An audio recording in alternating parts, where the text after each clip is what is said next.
Hi, everyone. This is another Miles4Hips interview session with patient and family focused. My name is Ashley Spalla. I'm from Miles4Hips. I'm the Information and Resource Development Chair. And today I have with you Michelle and Kylie. Would you guys like to introduce yourselves and tell us a little bit about yourselves? Hi, so I'm Michelle. I am the mom, and so she is my only child, and I am a school counselor, a high school school counselor, and we've been dealing with this journey of hip dysplasia since she was about 6 months old, and she is going to be 22 at the end of this month. I'm Kylie. I have hip dysplasia. I've had about 11 surgeries since I was about 6 months old. So quite a few there. And it's definitely been, a journey. It's been really interesting. I would say so. I can definitely relate. Michelle, how or when did you learn or get a hip dysplasia diagnosis for Kylie? So when Kylie was probably approximately 4 to 5 months old, her pediatrician at one of her visits noticed that she had torticollis, which is kind of where her head tilts a little bit to the side.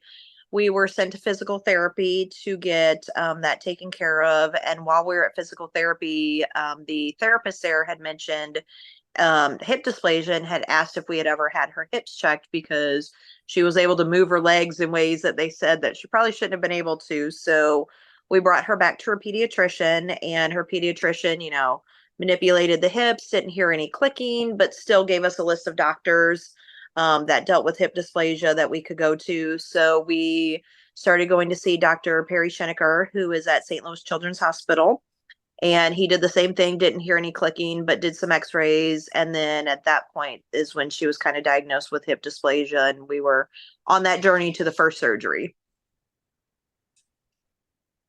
Oh, wow. So the hip click test wasn't very accurate for you guys, despite. No, Okay. neither of them heard it. Wow. Kylie, how would you describe the pain and symptoms you first started to feel? And what did you, what led you to tell your mom about that issue when you were older? So honestly, growing up, like by the time I was 2 years old, I had had three surgeries already to kind of fix the hip dysplasia. And during that time, it just kind of became normal for me to experience pain in some sort of aspect, whether it was, just little things here and there to like having days where it was a lot worse. It was more so after one of my surgeries when I was little, the ball in my hip expanded in size and made my left leg about an inch longer than my right leg was. So when I was 12 years old, they had decided that it was time to cut out my growth plates in my knee to actually like make my legs even. And so that honestly started the next, I guess, like eight surgeries after that. After that was when it started to get a whole lot worse. I think it was probably like early 2019 that I really started to get a lot more pain in my hips. And it started with my left hip again. It was just, we routinely went to the doctors. We would go there pretty much once a month from the time that I was like 12 until now.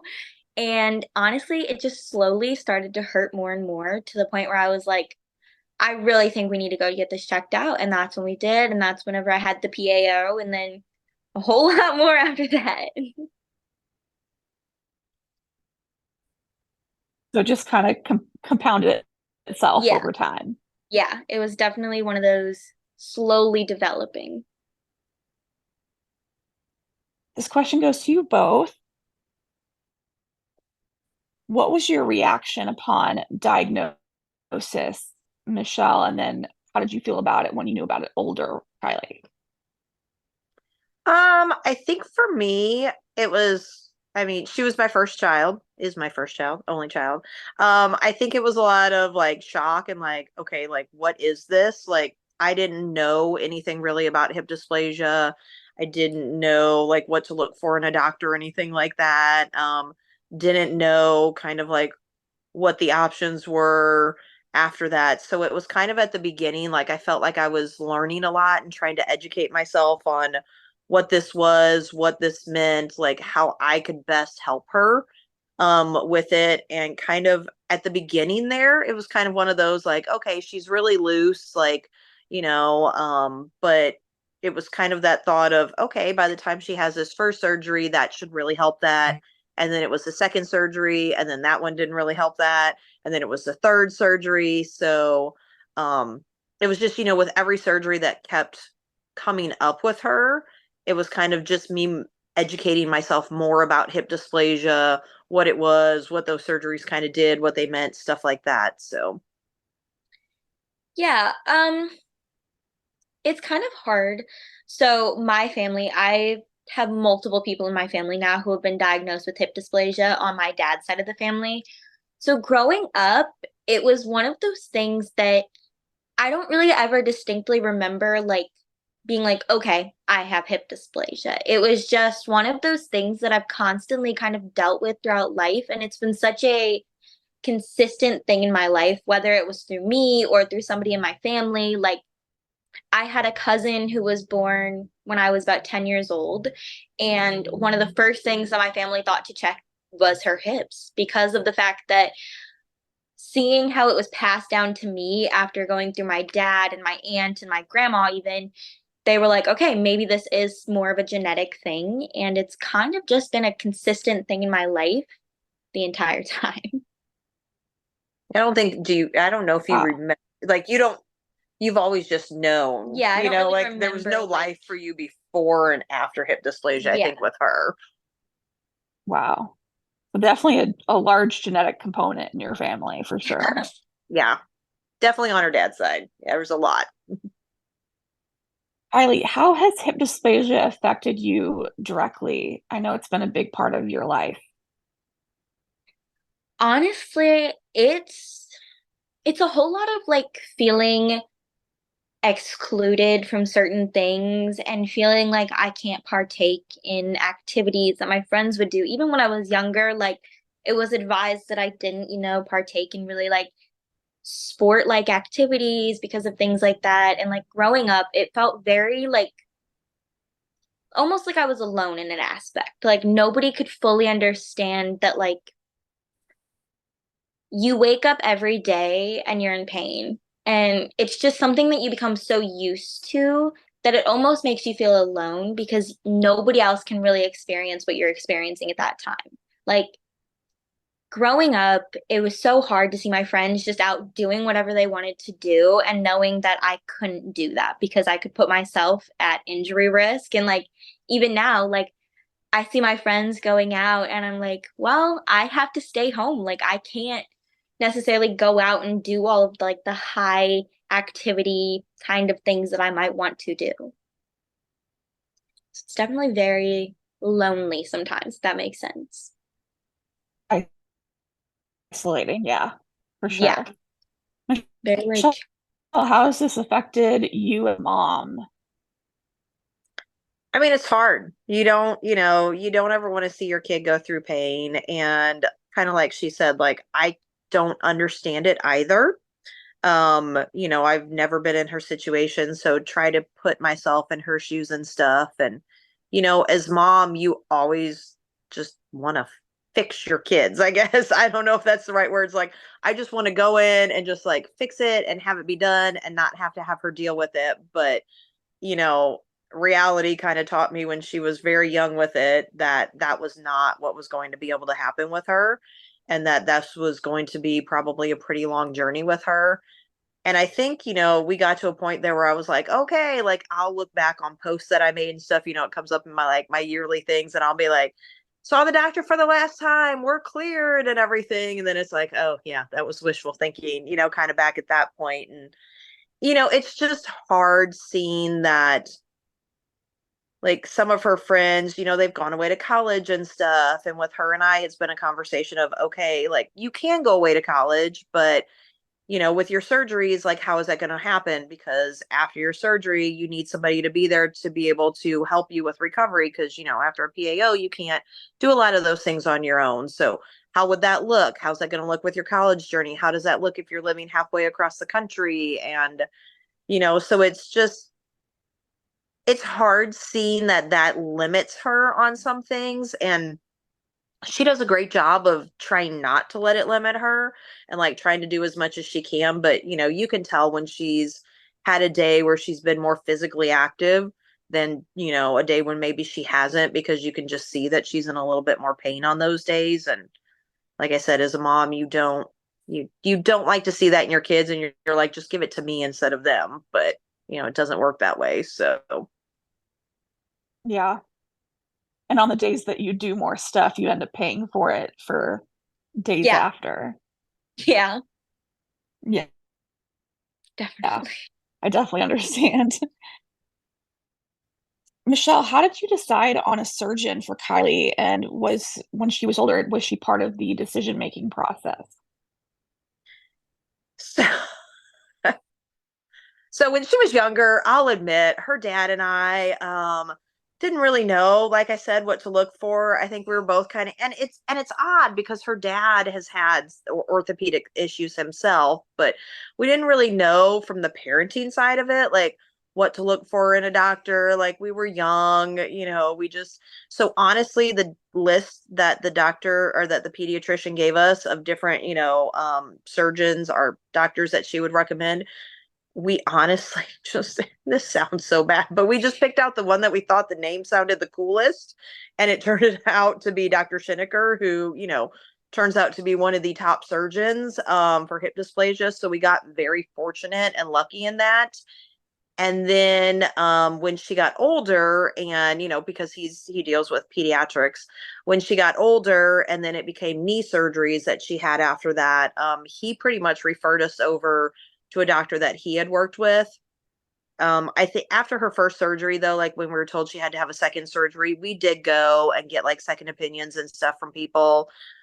Pretty much, most of the surgeons were like, "Hey, you're with Dr. Shinneker. Like, he's tops in what he does. Like, he knows what he's doing." And so we actually went about 8 hours away to visit my sister and went and saw a surgeon there, thinking that maybe he wouldn't know who Dr. Shinneker was, and that, he might give us a different opinion. And he was like, "Well, who are you seeing?" And we told him. He said, "Oh no, like he knows what he's doing. Like you're in really good hands with that." So, that first time it was just kind of like, "Oh, the name sounds cool." And then after that I learned to kind of start researching them, and then it was mostly after that like referrals from that doctor. Do Through you BJC. Yeah, do you feel like you had like a say in what doctors we picked after that when you were older? I mean, when they would refer me to somebody, I would just kind of be like, okay, cool. That works. Like BJC, like Wash U, like the entire organization has been incredible with me for the last 22 years of my life. Like, and I haven't really felt the need to like go and look for somebody else, if that makes sense. Like they have never really let me down in any sort of way. Like they have been there so many times. And I feel like I go to the surgeons there, and even if it's not something they can fix, like the amount of times that I've been referred to a pain doctor or somebody else that just so they can hopefully get me in less pain. Like I fully trust all of my surgeons, and I trust BJC, and I trust Barnes, and I trust Wash U so much that I've never really felt the need to like go see somebody else. If that kind of makes sense. Like they've been really good with me. And I do Yeah, ask, like after we see a new Barn. doctor, I'm like, do you trust them? Do you feel comfortable with them doing your surgery? And she says yes. So Yeah, Barnes and Wash U has a fantastic reputation for Yeah, sure. they're mhm. they're incredible. This question goes to you both. How do you mentally prepare for surgeries? Honestly, I don't know if I do. Like it's become such a constant thing in my life that I noticed that before surgery, I tend to distract myself a whole lot, whether that's getting ready, making sure that I have everything that I need, and then I deal with it afterwards. And that might not be the most healthy way of coping with it and dealing with it, but it's been what works for me is I've noticed that if I let myself prepare and I feel like going into it, I have everything that I could possibly need, it makes it to where I feel secure and I feel ready. And then afterwards is when it kind of hits me of, okay, like, this is what's going to happen. Like, it's going to be a long recovery. It's going to be painful. It's going to suck. But you know what? Like, I've gone through it. I'm strong enough to do this. And eventually I get to that point where I'm like, okay, like, I can do this and I know that I can. And so it kind of, I don't know, like, it's a lot of after surgery, if that makes sense. I deal with a lot of it afterwards in my own sort of way. What about you? I think for me, like, I mean, you can you get this from me, I guess. Like, I just make sure that I'm prepared.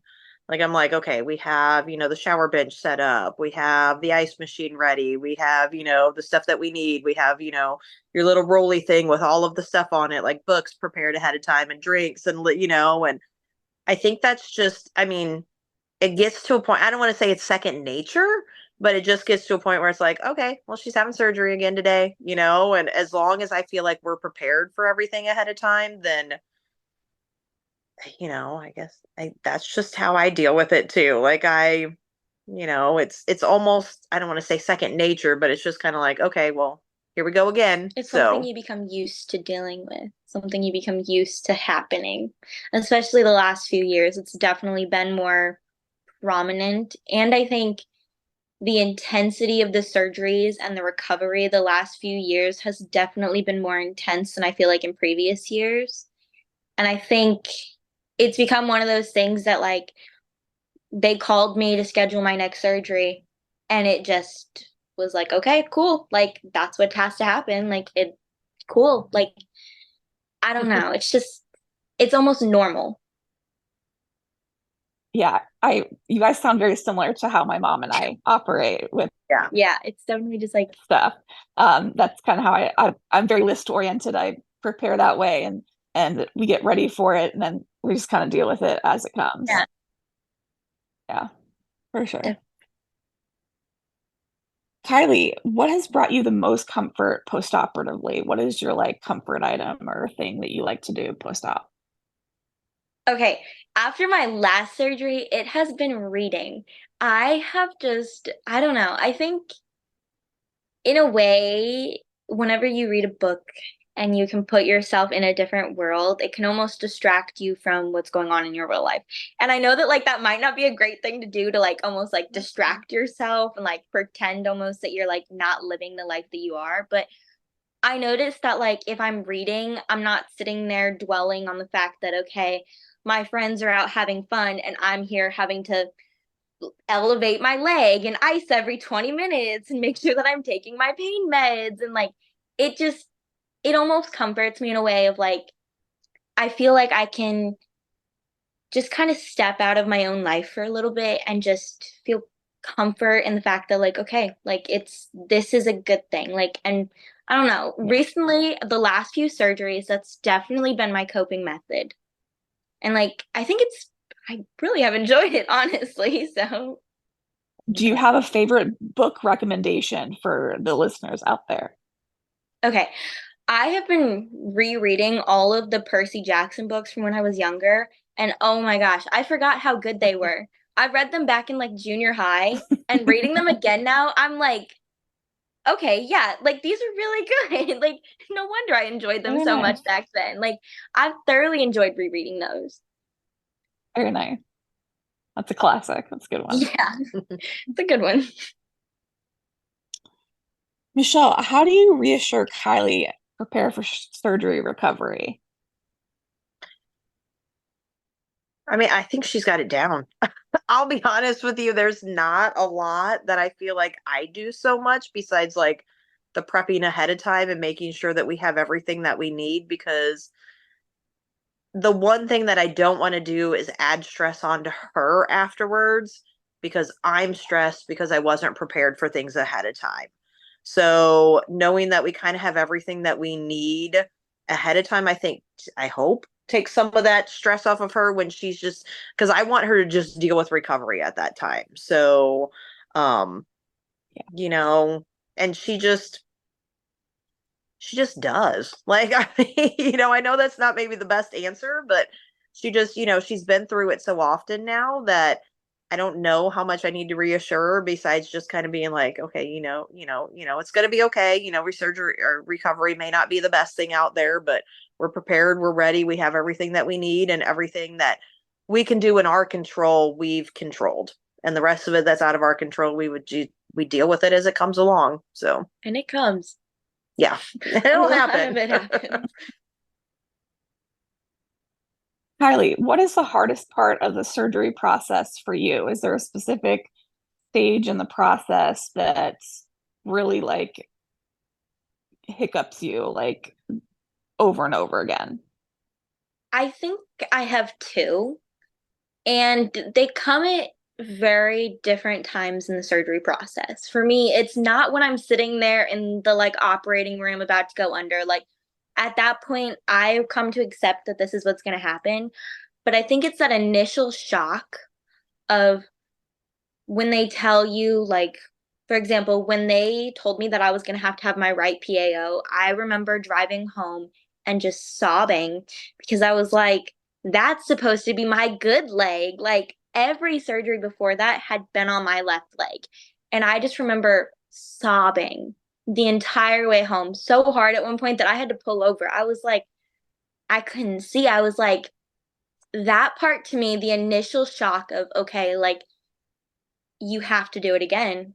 And then it comes afterwards too. After I've been home for a while, once I'm about 2 or 3 weeks into that recovery process of, okay, like I'm starting to feel better. I'm starting to be able to do a lot more things on my own, but I still have all these restrictions and nothing feels like it has changed yet. Like you go through these surgeries and they tell you that it's gonna be like life changing almost. Like you're like, okay, like when I start healing, like I'm gonna be better. Like this is it. Like it's over. Like this is gonna be good. And then once you start healing and you're like, okay, I should be feeling better. And you do in an aspect, but you don't yet because you haven't gone to physical therapy. And unfortunately, like it almost feels sometimes as if nothing they can do will ever change it. Like it can help with the pain and it can change a little bit, but the problem is like I'm going to be in pain most probably for every day for the rest of my life, which is an unfortunate fact, but it's something that I've grown to be like, okay, like this is something I'm going to have to deal with. But whenever you go into surgery, I feel like you're so hopeful that things are going to change. And then when you're starting to heal and things haven't changed so dramatically yet, you're like, then why did I go through this? Why do I continue to put myself through these things if things aren't changing? And of course, that's before you go to physical therapy and you start like really healing. Like once you get to that point, obviously like things change, surgeries help. Like I'm not saying that surgeries don't help. Like they do. But it's that Yeah. initial like, okay, I'm starting to heal. Why do I not feel better? Why did I continue to do this? Why did I put myself through this again and again and again? And not only putting myself through this, putting the people that I love through this, like putting my mom who has to take care of me afterwards, like through this every single time. And then I'm like, why? Why did I do it? And that to me is really hard. And it always comes at a weird point. Like it's always almost when I'm like completely like through like the initial recovery process, if that makes sense. Like when most of my restrictions have been lifted and like I'm able to do a whole lot more. And I'm like, but nothing changed really yet. And why did I do it then? And that's when it's really, really hard for me. I can definitely understand that. Like I'm in that phase right now. So I Where you're like, definitely I'm feeling you right now, like right here. yeah. Um, Michelle, what's the hardest part for you? think the hardest part for me is just seeing her in pain. That's always hard. And I know she's going to be in pain afterwards and in recovery and stuff. I think the other hardest part for me is just seeing that she's restricted sometimes and, those things that she wants to do that she can't do.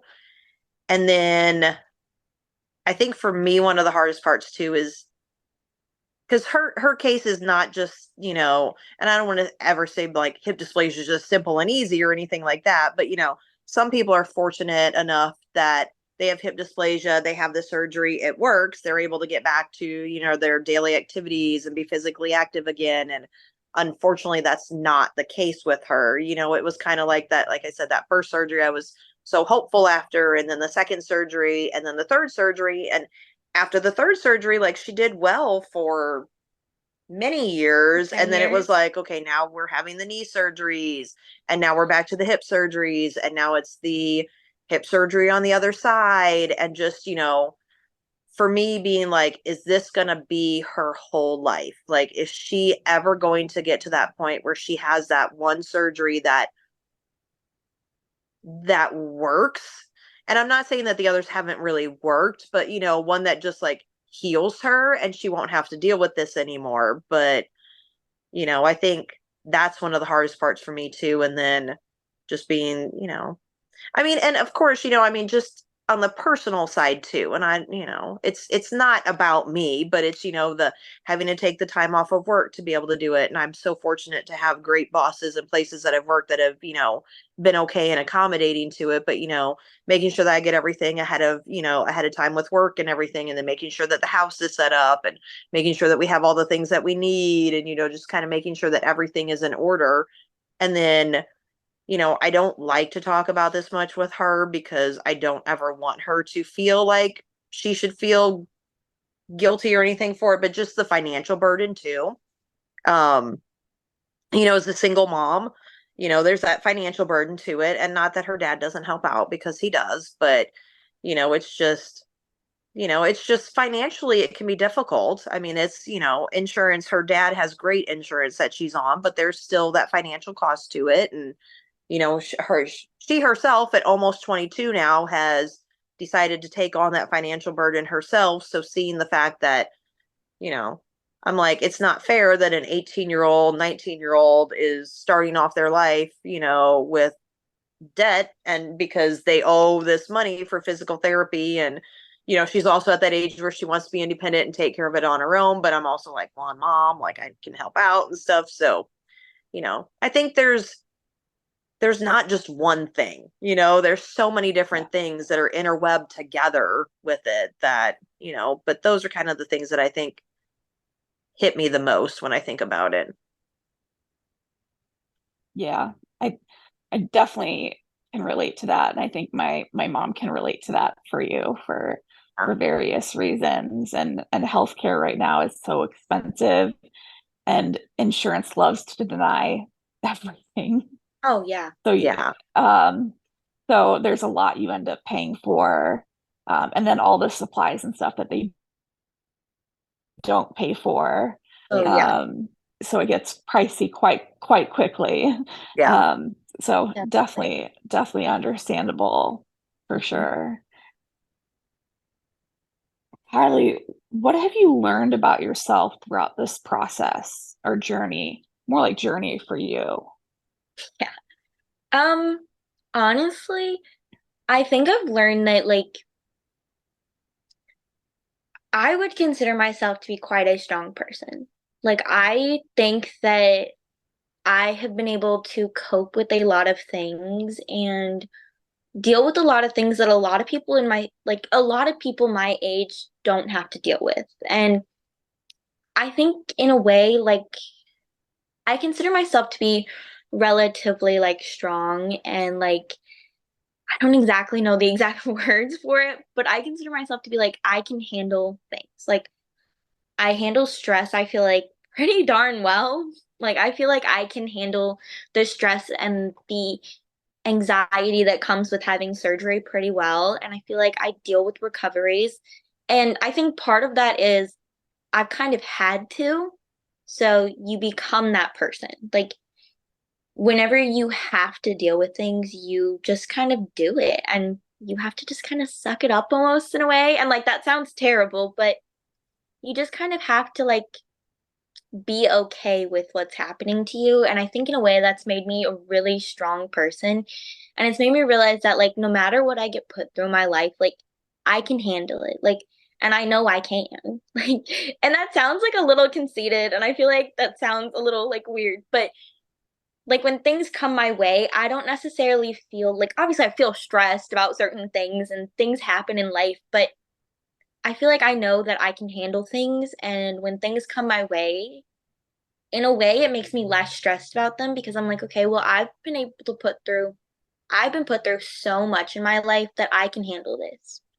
And I think in a way I would consider myself to be strong. Resilient. Yeah, okay, that's more the word I'm Yeah. looking for, resilient. Like I can I can bounce back from things and it, like does it suck? Yeah, but I know that I can do it. I would say mental fortitude too. Your Yeah. Yeah. attitude is very tough. So that speaks a lot to your mental fortitude. Um, Michelle, what advice would you give to other parents or caregivers going through this process or their journey? Oh gosh. Allow yourself to feel your emotions too. Like, as parents, we're so much just like, I mean, we always put our kids' needs ahead of ours, and that's fine and that's great. And of course, parents are going to do that, but also understand that this is a journey for parents too. They're the ones who are going through the physical stuff and, the majority of things, but as parents, we deal with it too. So allow yourself to kind of just, feel along that journey. It's great to talk to other parents whose kids have been through these things and get advice from them, but understand that everybody's journey is going to be their own and it's going to be different too, and it's okay if you do things differently than maybe another parent did for their kid in the on their journey with it too. And um hang in there. Just hang in there. Yeah, I think that's great. Kylie, what advice would you give to other teens or kids going through their own journey? I would say don't be afraid to reach out to other people. Like this can be such an isolating thing to go through and you feel like nobody can relate to you and nobody is ever going to again have the same situation. Nobody's journey is ever going to be the exact same, but there are so many people in this world who can somewhat relate to your issues and kind of the same as mom said, like go to people, like you can lean on people in your life. Like I feel like I can go to my mom about things. I can go to my dad about things. I can talk to people. Make sure you're not just holding in your own emotions. Like you're going through something that's really hard to go through. And it is perfectly okay to need support from other people in your life, other people who are going through similar situations. Like it is totally okay for you to go and lean on people and to talk to people about things that you're experiencing and don't feel guilty for it. You shouldn't feel guilty because I know for a lot of people, they think, okay, well, I'm going through this, so I should deal with this by myself. And especially when you're teenagers, you're like, oh, I don't want to go to my parents about things. Like, you have that attitude of, like, oh, like, I don't need my parents anymore. Like, I'm a teenager. Like, I can do this on my own. But don't be afraid to talk to people about what you're going through. Like, it's a very difficult situation to be in, especially when you're young and you see other people your age living a completely different life than you. But don't be afraid to lean on people who are in your life who care about you because they do really care about you. And you'll learn that a whole lot through this journey. Like, you will really learn how many people genuinely care about you and how much they really do. And they'll be there for you if you just go to them and if you just ask. And with other people too, like these Facebook groups are incredible to talk to people about. Like, it is so nice sometimes to just go on there and be like, okay, like somebody else is also going through what I'm going through, and it doesn't make you feel so isolated. So just don't be afraid to reach out to people, not only in your own life, but people who are going through similar situations as you. I think those are beautiful answers. Thank you.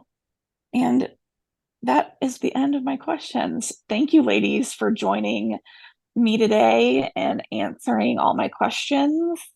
Thank you so much. Well, thank you. We Yeah, appreciate thank it. you.